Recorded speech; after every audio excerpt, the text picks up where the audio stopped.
Hey, what's going on YouTube? We got some news today. All right, let's get into it. Only minimal reductions at Blizzard Entertainment and after Xbox layoffs. So, Blizzard Asha shared updates regarding a planned reset. We're going to get into that in a little bit. With many colleagues across the division being impacted. Well, impacted means you lost jobs. That sucks.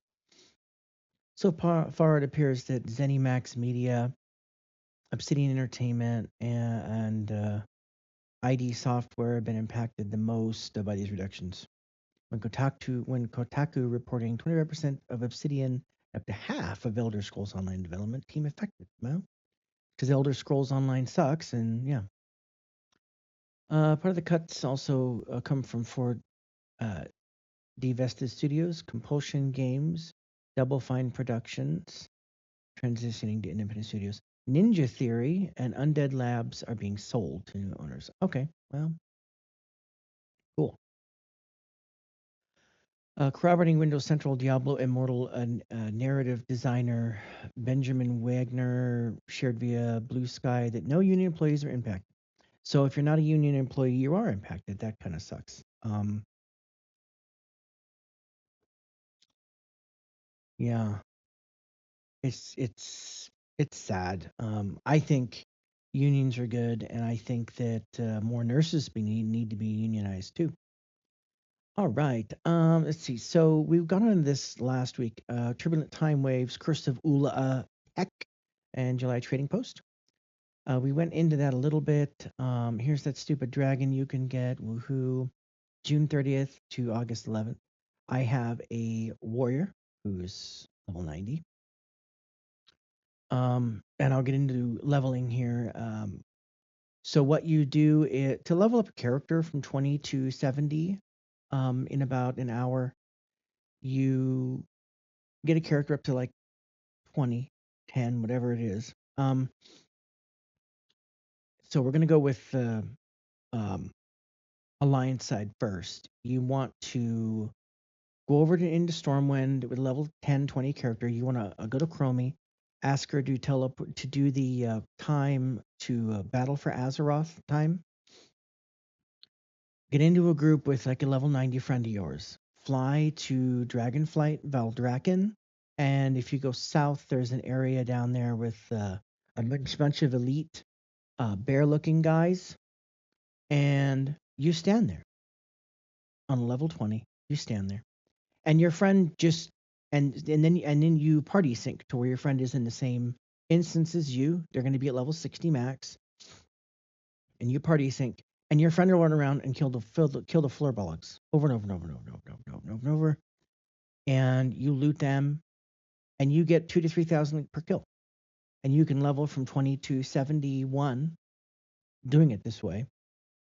And then at 71, it will literally like say sorry. It'll kick you out of the time wave thing. Uh, but if you bring a friend along at that point who's a level 20, and you get them to come there, and then so you get out of the group entirely at that point.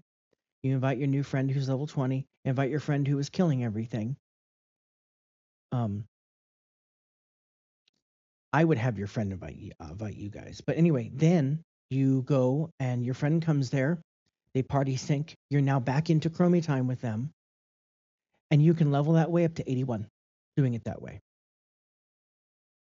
And then it will promptly, literally kick you out to Stormwind. You can do that. It took about 2 hours to level from 20 to 80. And then with turbulent time waves, it took me 2 hours at most. Three at most to level from 80 to 90 on character. Quality of life improvements. So the more updates are planned, including account-wide user interface settings, auction house improvements, one-time profession knowledge resets, fixes for common combat and travel issues. They'll look for ways to make World of Warcraft easier to navigate and more enjoyable to play. Um, they like all the feedback, yada yada yada. There we go again. All right, July's training post. I know we went into this. There's a rocket. There's two rockets. There's a red one with the red fire on the front and back, and then there's a blue fire on the front and back. I don't know which one's which. Visit some dude just outside the Mage District. Right. Complete activities to earn Trader's Tender, fill your Traveler's Log, and the Rocket Away with the Bilgewater X Extreme mount. Champions new return to World of Warcraft at midnight who want to know more can take a tour of the trading post to learn everything you need to know. Some of the trading postings are interesting to say the least to see. But I highly suggest that you guys go and look at that. Okay.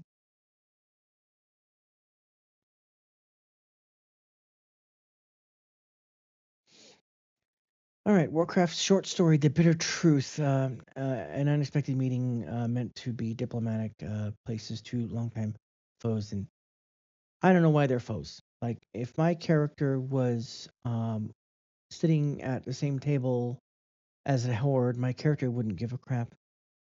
Shaper Destiny and your mount with the Stoneforge. Oh yeah, we went into this. This is that $30, $40 amount you can get that has a bunch of different things to do on the shop. I'm not going to go back into that.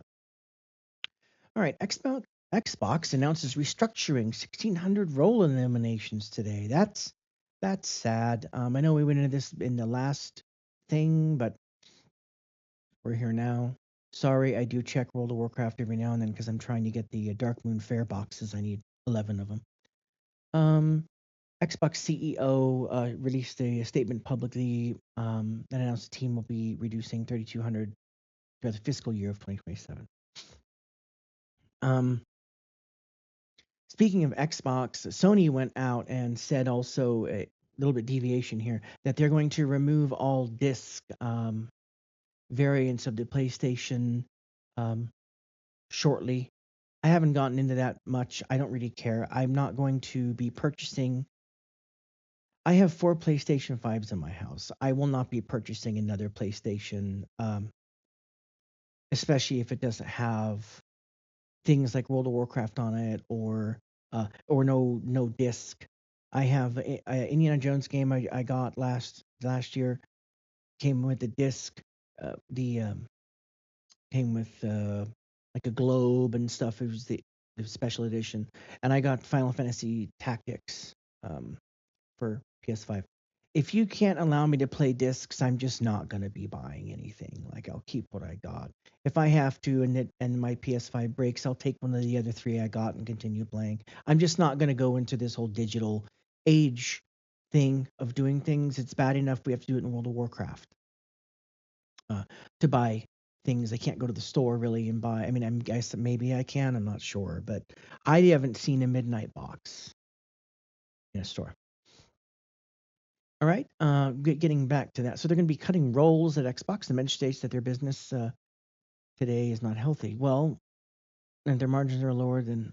Well, let's think about this. Why did your margins go so low? Your margins have been going down and dwindling ever since you idiots in 2013 said, "No share game, no play offline game unless online connect to internet." Like, I remember the Xbone. That is the very reason why I will never buy an Xbox.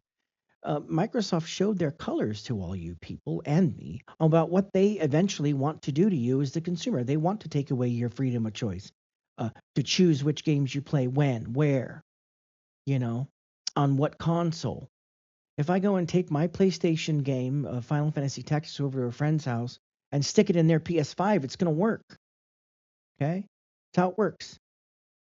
The fact that Xbox wants to take all those choices and freedoms away from you as consumers already showed me in 2013, y'all had this coming. You had it coming. I'm sorry, but that is just the cold-hearted truth that you people don't. You want to maximize your profits and screw everyone else. You want everyone to pay for some dumb subscription just so we can get money. And I'm sorry, you losing people. Your margins are lower. Blizzard was mentioned in this blog, noting that reductions will happen and then the investment priority may be shifting as well. No first party publicly announced games are being canceled, so that's good. They're not canceling anything. let's see, Asha Shar, whoever that is that the CEO? Yeah, Asha Shar. What a name.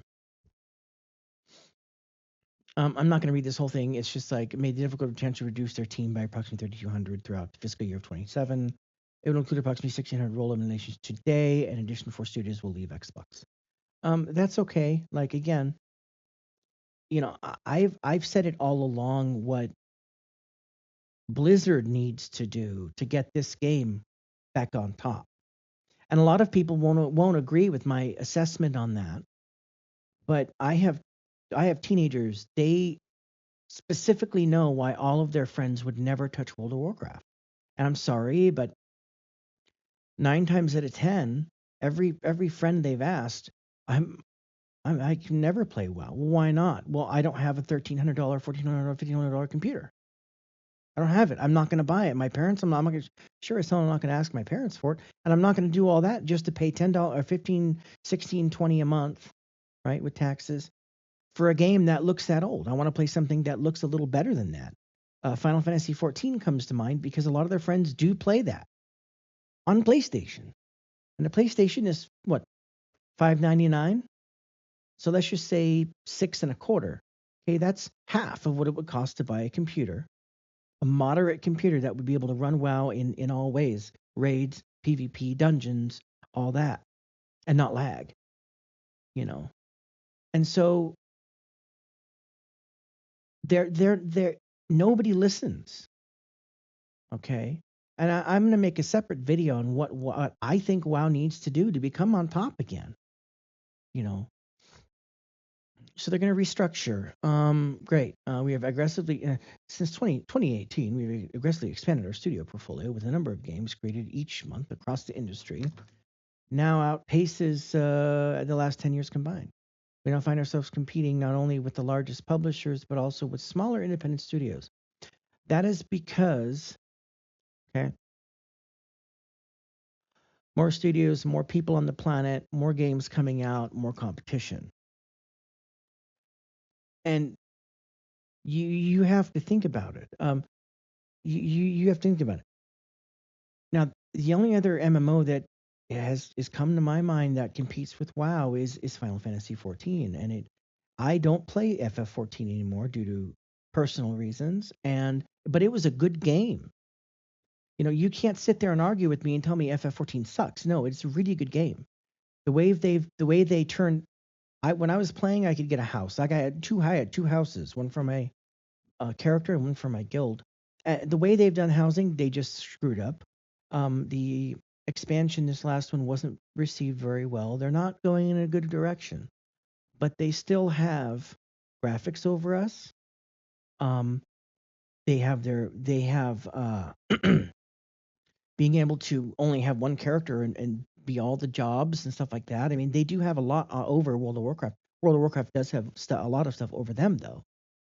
And that is, it's sad to see, but their graphics are a little better than WoW's. I'm going to admit that right now. I don't care if it's waifu Japanese look. It's still, their graphics look better than ours, and they run just as smooth on a PC as WoW. And I think that Microsoft, especially Blizzard, needs to really look hard at what they want to WoW to do. We'll get into that. As Blizzard grew our headcount, they fragmented team studios and functions often operate independently. It became harder to work towards a shared goal, make the right trade-offs, and get things done. Well,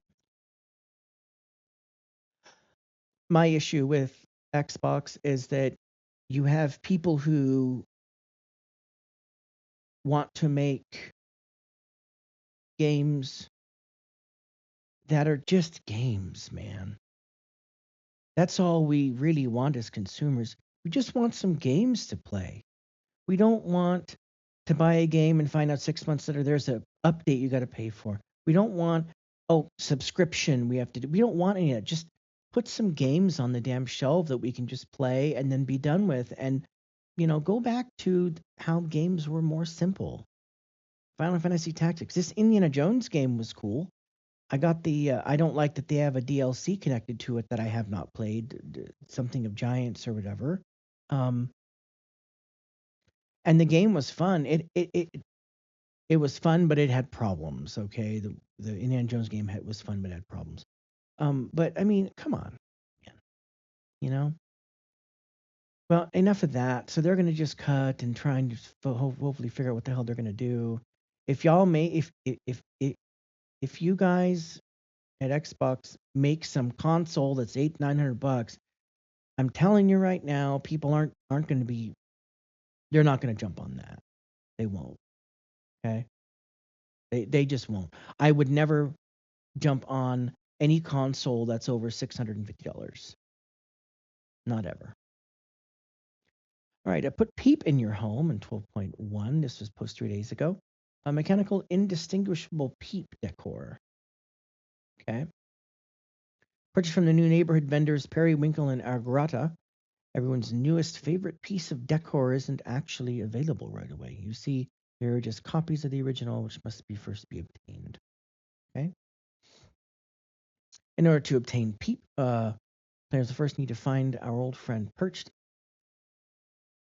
in the neighborhood billboard. As long as they own either Transdimensional Bird Whistle or Festive Transdimensional Bird Whistle, players then interact with the burb, probably supposed to be bird, to obtain him as decor. And you can buy duplicates for 10 community coupons. From there, simply place Peep in any other piece, like any other piece of decor. But wait, there's more.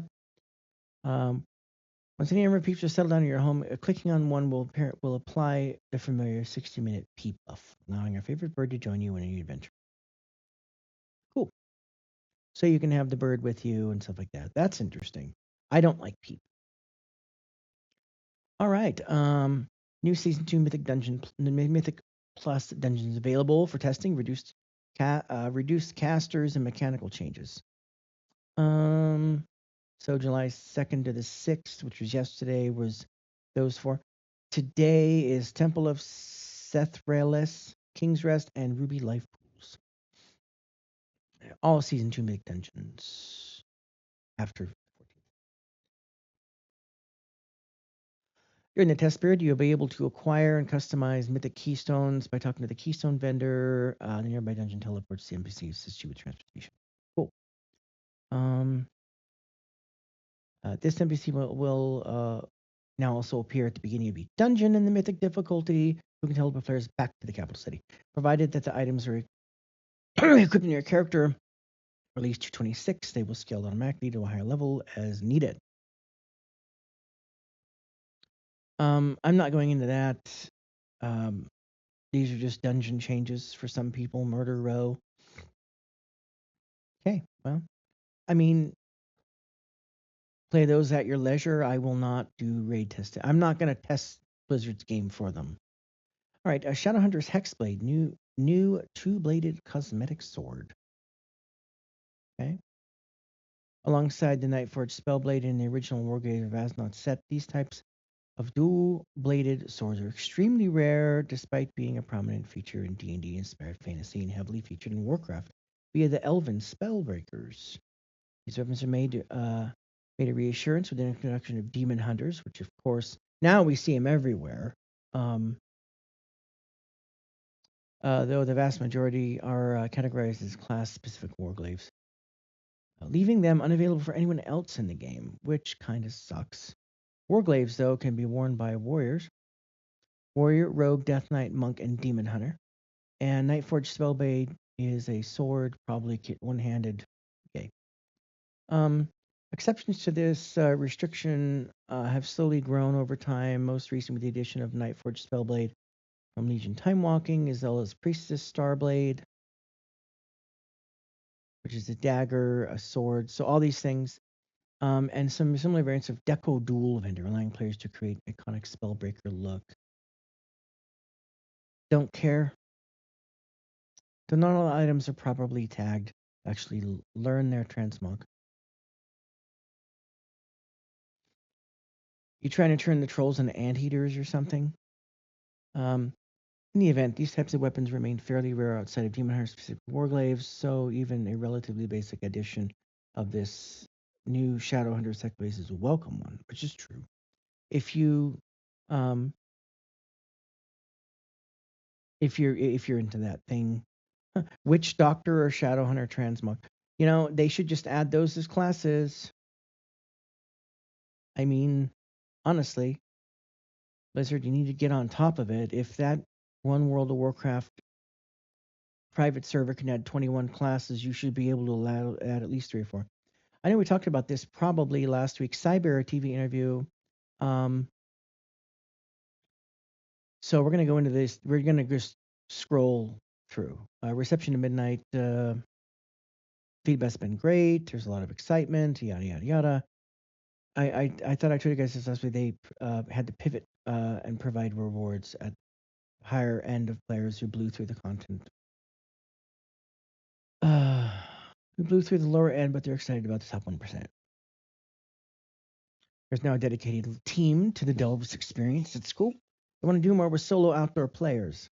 I know. How about you let us bring followers back and allow us to choose the follower we want in Delves?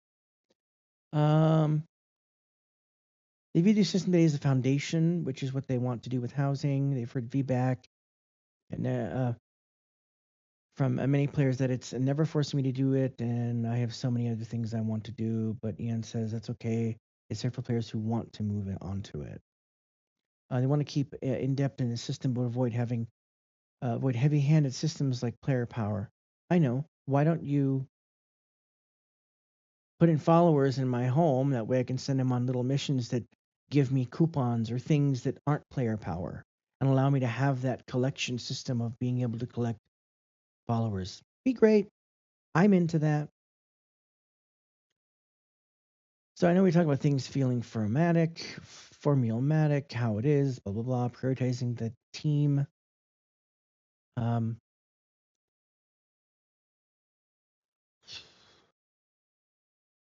What this basically says is while Midnight has been great, one of the things the team is reflecting on is some of the feedback that things are feeling formulaic.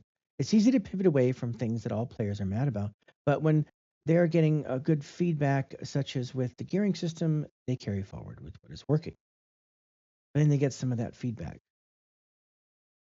One area that they're focusing time on is raid ecosystem. Haven't been touched since 10 to 30 flex / 20 person Mythic came out. Mythic Plus and Delves have cut into some of that core motivations for raiding, and the Season 2 raids give you better rewards. So, again, I think I said this last week, they're going to give you better rewards for doing raids. Prioritizing of the team, plate spinning. Can't think of any other game out there that has a diversity of play styles. I can. Final Fantasy 14 does. Look at the data on what players are doing and spending their time in consulting. See, that's the problem. You, Blizzard, look at the data and feedback, looking at it and saying, oh, players are all these in these new zones. They obviously like them. No, I don't like the new zones because I can't fly. But you have to do them anyway in order to progress. So that is not, it doesn't go hand in hand. Solo players are players who have had friends would level up and hit end game and then realize they run out of things to do without joining a guild. Make guilds have a purpose. Give us back things like the money making thing that we had so we can actually turn on repairs and stuff like that.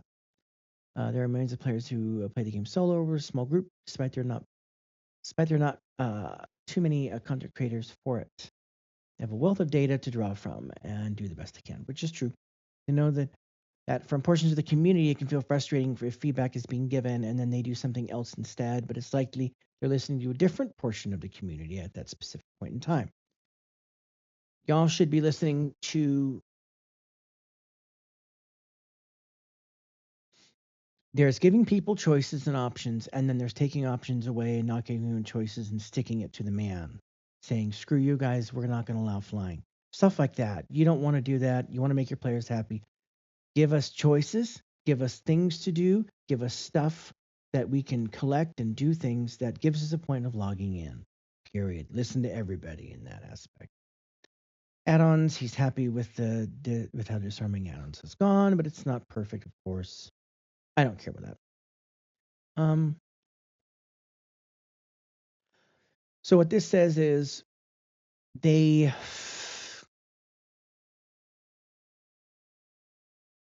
They are not going to put a patch in if it's not ready, but they did put a patch in if it's already. Sorry, they did put a patch in that was not ready, and it pissed off everybody. The 8-week patch cycle is an aspiration, but you've been keeping up with it even if patches are not ready. We've already know this by 12.0.5. It was buggy. He does not think that 12.0.5 was the function of them moving too quickly. It was the function of them moving too quickly. But somebody got their toes smushed and got bitched, which is the reason why it says there were some systemic and process issues they have improved on. Probably by removing someone from their job or moving them to a different team. Sucks. You really need to don't this whole season thing is stupid, by the way. You need to really just stick with how you used to do it. So support would have been great, but it's somewhere between a one-off and the future evolve rating. The point is that people are going to do it because it's progression, but they don't like it because the zones are stupid to get there. Great. Item 11 gatekeeping. Back in the day, if someone had Sunwell gear, they did all the content. So look for things other than item level. Look at your mythic rating, key history, achievements. So it is toxic. And then he says some people can say it's toxic. Doesn't call it toxic. Thinks it's reasonable. Not reasonable. You want to go do this raid, but can't do the raid without the achievement. You can't get the achievement unless you do the raid. Hence, it's almost like that job thing. I want to get a job, but I don't have the experience. But I need the experience to get the job. But I can't get the job without the experience. But I can't get the experience without the job. It's a stupid frickin' circle of stupidness, in my opinion. Just because someone didn't have the achievement doesn't mean they shouldn't be able to go. They're trying to go to get said achievement to where they can run it over and over. So you should take them. Okay. So it's important to align expectations, which is why the drop-down was added in LFG. High item level mid-tier gear is more accessible than ever, which is true. So they're pulling it back a little bit in Season 2. But what they've heard from the high-end community is that gear is a means to an end. And being competition and success. I have no intention to compete with anybody. If Lionel, my son, takes me to a raid to get AOTC, and I'm at the very bottom of the DPS, I'm doing the very, very, very bare minimum that is required for my character, and I complete it, and I get the achievement, ooh la la, yay, I'm going to go back to what I was doing before, and I wouldn't care. I'm not here to compete with other people or whip out my E-peen and fight another hunter with DPS, which is better. I'm not into that. 41 years old. I'm good. Umbral Ashes data mine animation is top 1% mythic mount. So this is cool. That's an ugly mount. I mean, if you want my opinion, that thing looks terrible. I'd rather have the Dark Moon Fair dirigible than that. I mean, it's just ugly. It's some... Here we go. So it's like a red version of the purple mount that we got. Ooh. Sorry, that's not cool. Anyway, like and subscribe at the bottom. Tell me what you think of the video. I will make another video after this one regarding leveling and Microsoft, all that other stuff that we went into in the video. I'll make another one about it specifically for that. And we'll go from there. Thanks, guys. See you in the next adventure. I did stream a couple days ago. I streamed some PvP. I don't like PvP. We'll get into that in my next video.